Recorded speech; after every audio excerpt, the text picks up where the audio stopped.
અમદાવાદના સ્મશાનમાં મંદિર જેવો અહેસાસ થશે। સ્મશાનમાં સ્પીકર મૂકીને રામધૂન વગાડાશે। 24 સ્મશાનમાં સિસ્ટમ લગાડવાની કામગીરી છે। થલતેજ, એલિસબ્રિજ, પાલડી, સરખેજમાં સ્પીકર લગાવ્યા છે।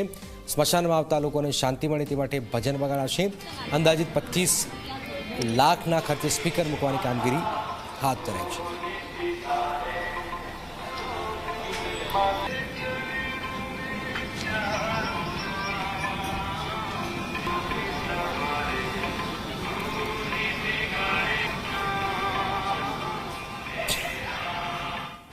શિવજીના ધામમાં એને અહીં પધરાવાના છે। થલતેજમાં રામધૂન એ સમયે સરસ રીતે વાગે છે। લોકો ભાવમાં આવી જાય છે અને છેલ્લું જ ધામ આ છે એવી દરેકને પ્રતીતિ થાય છે। અને ખરેખર આ લોકોએ જે સ્પીકર વગેરે જે રાખ્યા છે બહુ ઉમદા રાખ્યા છે।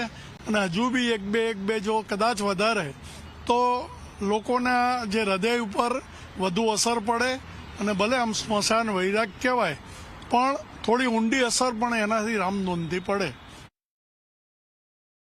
સ્મશાનોની અંદર કોઈ પણ જાતની તકલીફ ના પડે, પાણીના પીવાના પાણીની વ્યવસ્થા, તદુપરાંત ત્યાં આગળ જ્યારે આપણે વાત કરીએ કે બોડી લઈને આવતા હોય અને કલાક જેવું રોકાતા હોય તો એ લોકો આ ભક્તિમય વાતાવરણ રહે ત્યાં આગળ, કારણ કે આ દુઃખદ ઘટના હોય છે અને દુઃખદ ઘટનામાં ભગવાનનો સહારો એકમાત્ર ઉપાય હોય છે।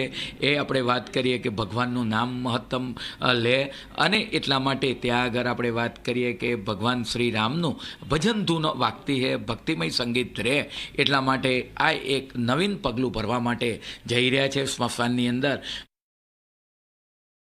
મંદિર બાદ જો લોકોના શરીર અને આત્માને એ શાંતિ અને તૃપ્તિ મળતી હોય તો એ સ્મશાન ગૃહ છે અને એ સ્મશાન ગૃહ ખાતે એક ધાર્મિક જેવો માહોલ ઊભો થાય, એ લોકોના મનને શાંતિ મળે તે માટે અમદાવાદ મ્યુનિસિપલ કોર્પોરેશન દ્વારા એક વિશેષ પ્રયાસ હાથ ધર્યો છે કે જ્યાં સ્મશાન ખાતે એ સ્પીકર સિસ્ટમ ઇન્સ્ટોલ કરવામાં આવી છે, જેની અંદર વિવિધ એ રામધૂન અહીંયા વગાડવામાં આવી રહી છે, જેથી કરીને એક અલગ માહોલ અહીંયા સર્જાય, લોકોના મનને શાંતિ મળે, એક મંદિર જેવો માહોલ અહીંયા સર્જાય।